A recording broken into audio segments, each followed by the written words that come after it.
Welcome to the Ortho Joe Show, a joint production of the Journal of Bone and Joint Surgery and Ortho Evidence. In our world, orthopedic research is king, and current topics from our respective publications are analyzed weekly. Here is Mohit Bhandari from Ortho Evidence and Mark Swinkowski from the Journal of Bone and Joint Surgery. Well, good morning, Mo. Good morning.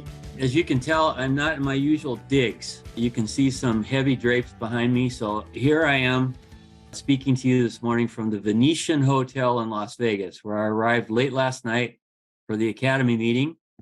Have a symposium to do with the editors of the other major orthopedic journals about how to get your research done and published here in a little bit. But because I'm here, they would charge me like $4.50 if I lifted a coffee cup off this electronic pad over here on the side of me. So I got no coffee. So I'm drinking alone. That's what you're telling me. I'm drinking alone. Exactly right. Okay. I got no Ortho Joe mug. I got no coffee, but I do have my JBJS tie to let you continue to be baffled by how such an old codger can stick with his old ways without changing anything. I would have to say, and I have to congratulate the American Academy leadership for choosing Las Vegas as the least distracting venue to discuss research. I think that is just excellent. I think there's nothing going on outside. Like, why would you go outside, right? Of course you want to go to the meta-analysis lecture. I would, for sure. But let's hope our colleagues are in the same mindset. Yeah, the roads are all dug up on the way in, because they're putting some big Formula One deal in downtown. Right. There are absolutely no distractions. This is a place. Yeah, of course. All business. Yeah. So you at OE have been thinking a little bit about distractions and how to manage one's professional life. What's on your mind recently? Yeah, so we put out something that we put out maybe a year ago. And I tell you, it's probably as relevant now, especially with the meeting upon us at the American Academy. And the title was It Can Wait, The Psychology of Procrastinators. Mark, listen, I probably have procrastinated, I don't know how many hundreds, if not thousands of times in my career. And I wonder, am I a chronic procrastinator? So these are the questions I had. But more importantly, I've been let down by colleagues who have said they would get something done. And then I've been left holding the bag. And that's also very, very frustrating. I can't imagine that those feelings are not around us at this meeting because, things happen.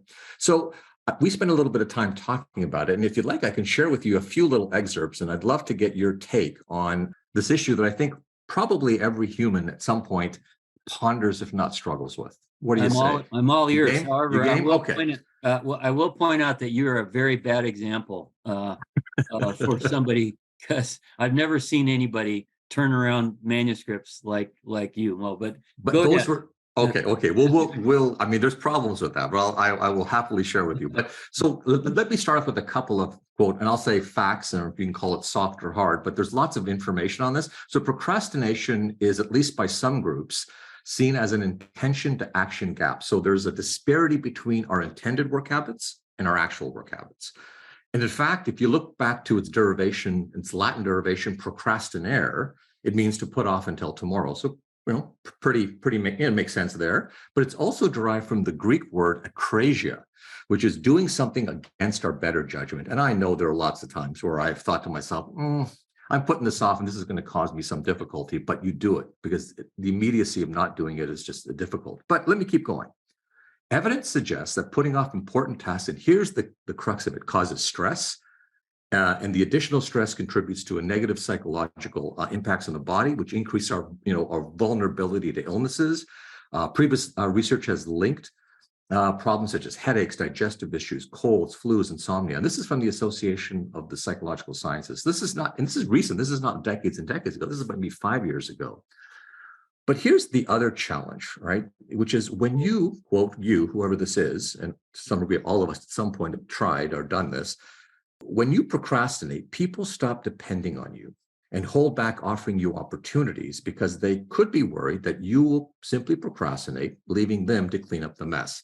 And that gets down to this real, I think, challenge of the downside. Now, there are some upsides, but before we get to that, people say, well, okay, just stop. I think we all probably know, quote, everyone listening says, I know that person. I know who you're talking. I know the phenotype of that person. I know that person. I could name that person.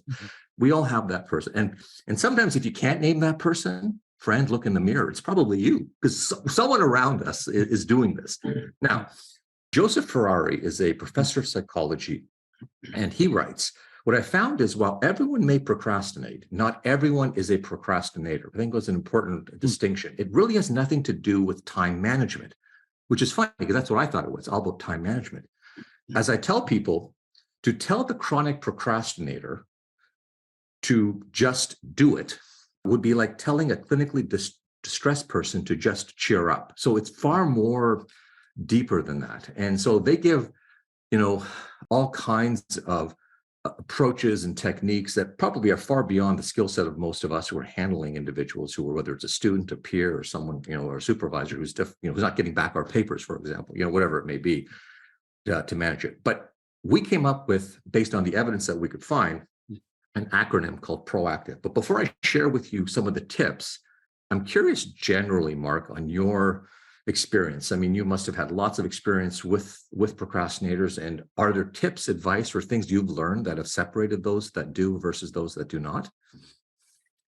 Well, we have actually instituted mechanisms to identify people with the issue in our databases.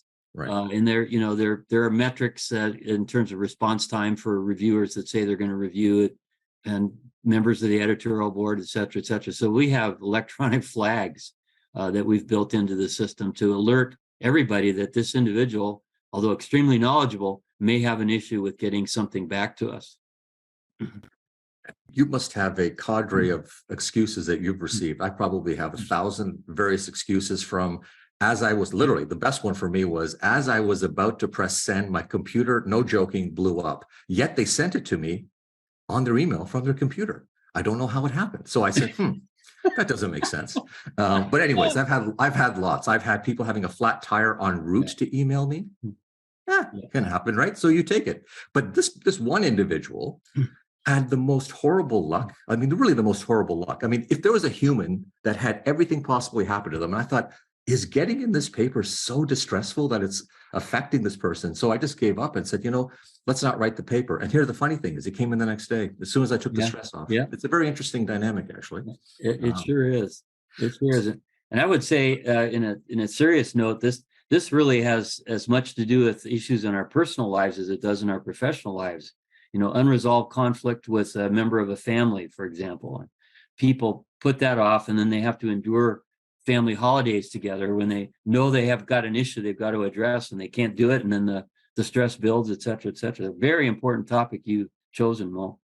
Yeah, and maybe I'll just briefly go over it, but for those interested, certainly take a look at the actual insight. It's got a lot more than what we've said. And, I mean, obviously we always think of procrastination, as you said, a little bit on the jovial side. You laugh about it because, it's usually happened and you've gotten over it somehow. But actually in the moment, it's a very serious issue, right? And it's actually very distressing, actually, for both parties, those who are expecting something, but probably even at a higher level, at a psychological level, for the individuals who are themselves holding back and not doing it. But we had the acronym PROACTIVE. I'll just kind of read through some of the advice here that came up not from us particularly, but from the evidence that we pulled up. So the first thing it says, if you are someone who's tending to have this thing to push things off, it says plan ahead and set meaningful and practical guidelines. Don't set unrealistic guidelines. Repeat and value others as much as yourself and complete the task. Know that you are not, like, your inability is also affecting other people around you. This isn't just about you for the most part. Organize and embrace the task into small pieces. Sometimes the big task is harder than small tasks, so break down to smaller pieces. Appreciate the actual value. Like, if you don't want to do it initially, try to say, what is the value of this for me? Try to find some reason why it's important that you've even agreed to do it, and then try to build that value into the task. Set accountability. If you have a social network of friends, let them hold you accountable. Like, be comfortable being held accountable, and don't take it as a negative. Build it into your thing. If I don't get back to you, make sure you send me a note, and I'm prepared to deal with that consequence. The big one is remove distractions. I mean, totally Las Vegas, right? I mean, probably the best place to write your manuscripts is there's no distraction in Las Vegas. Gosh, so probably don't go to Las Vegas if you have a major thesis to write. That's maybe just a general thought here. initiate the first step, right? Like, you don't want to get started, just start something, just get started, get that first thing going. And I think that probably would help individuals. And the big chance is everyone says, I don't want to do it because it won't be perfect. It's okay. It doesn't have to be perfect. It's better to be done than to be perfect, right? Get it done.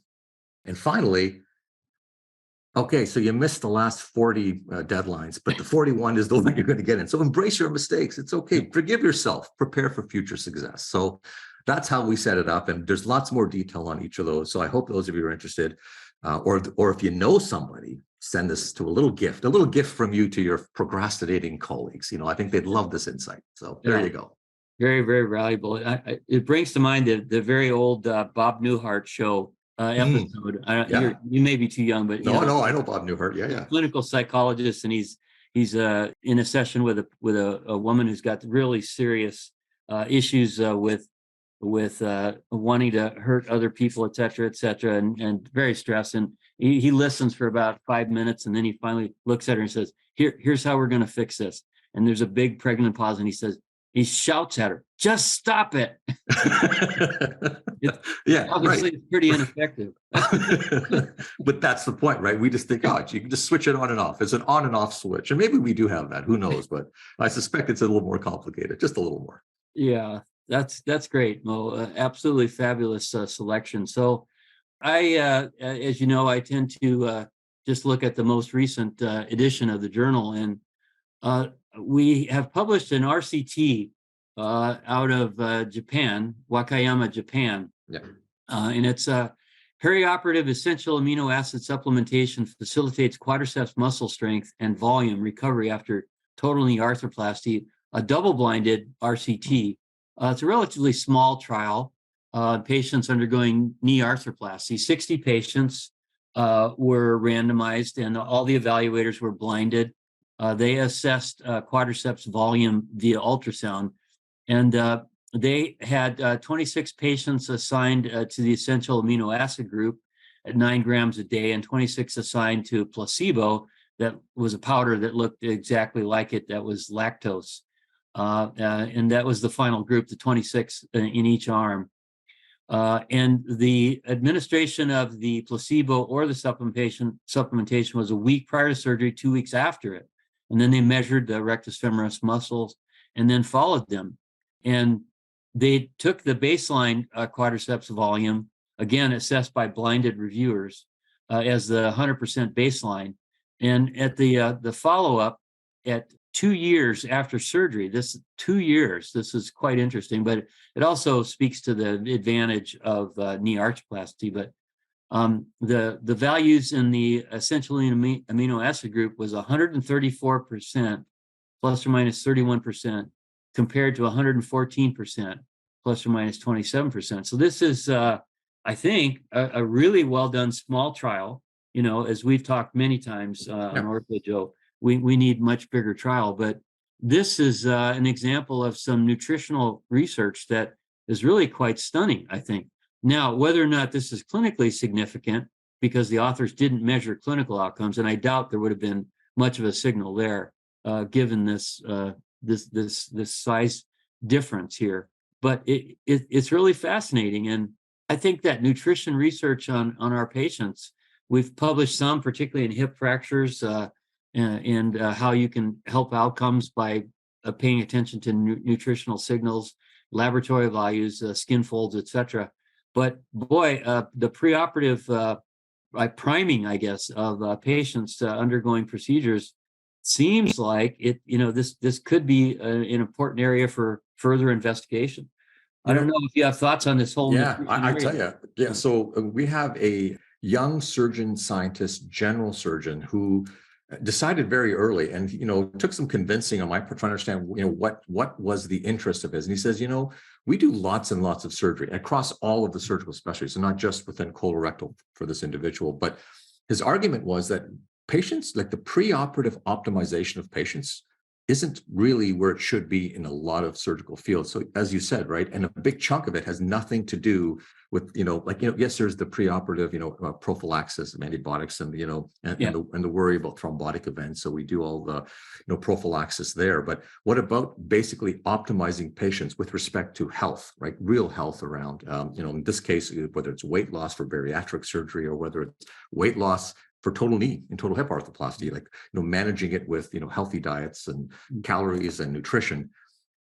Totally, what boggles my mind is that he's done a pretty extensive search of the literature. There's not a lot out there. No. So this type of research to me is actually fundamental for setting up the pathway. So it may be one of maybe 15 or 20 things, Mark, that researchers could be doing, and we could be collaborating not just in orthopedics, but across specialties. Any patient undergoing a major surgical procedure, having a pathway to say the same way that we, have built pathways. For example, as you know, there's been a big move towards the perioperative, post-operative perioperative care around reducing perioperative cardiac mortality with respect to accelerating surgery and having optimized, care from specialized teams. Post-operatively, the preoperative approach and the mandate around getting patients ready makes a lot of sense to me. So while this is a small trial, these are the kind of hypothesis generating trials you want to be engaging in. And these are the kind of signals that we have to start working towards, looking to see if in fact we can either confirm them or quickly refute them and move on to the next signal. But it looks very promising from that perspective. And one final thing, it looks like it's a fairly frugal innovation. So it's not a massive cost generator. If anything, I would imagine that if you were to demonstrate a clinical benefit, this is going to be cost effective, hugely cost effective, because the cost of, adding the essential amino acids, for example, in a diet prior is going to the cost of that will be far minimal to the cost potentially of having a complication, or a complication averted is a massive cost savings, right? So, and getting patients back, out and moving. So in every way, this is highly relevant. And, I think you and I have spoken about this lots around, where's the future of surgical care? And I think we have to start looking at the windows before surgery and the windows after surgery, right, if we want to truly optimize. Yeah. But yeah, great selection. Yeah, and as we also have discussed, a study like this, although it's small, is incredibly valuable for planning larger, more pivotal trials and figuring out clinically relevant outcomes based on what is seen here in terms of the volume changes in the muscle, and can consult with experts and figure out, what exactly are the outcomes that we should be measuring in terms of function, et cetera. Absolutely, yeah. I mean, the pilot trial, often gets sometimes gets a bad shake. You say, well, it's kind of pilot. It doesn't really lead to anything. It's not going to help us, and it's only for planning something that may never happen. I get all that. That's, you can see that, but the reality is the value of it far outweighs the challenges, and because it really does help you set the pathway forward. So great that we're able to publish it. And had it been negative, it still would have been an important paper to discuss, because you need to know whether there's an effect or not, or at least there's a plausible effect or not. Agree completely, as always, my friend. Well, it's been great chatting with you. Now I've got to head off to go to this symposium, and hopefully I can find a cup of coffee somewhere and get my I know. So I imagine that there's no chance that you're going to have to walk through a casino, right? Because the hotels don't make you walk through the casino to get your coffee. So just avoid distractions. I know the chance of becoming an immediate millionaire without slots, Mark, just go for the coffee. Just, that's your thing. If you can just blinders on to your coffee, that's what I'm hoping you'll do, and get right to your meta-analysis section or your research section. Actually, I had intended to go to the slots, but I'm going to procrastinate and avoid it. There you go. Use it to your advantage. The slots can wait. They can wait. Have a great time. All right. See you, buddy. All right. Take care.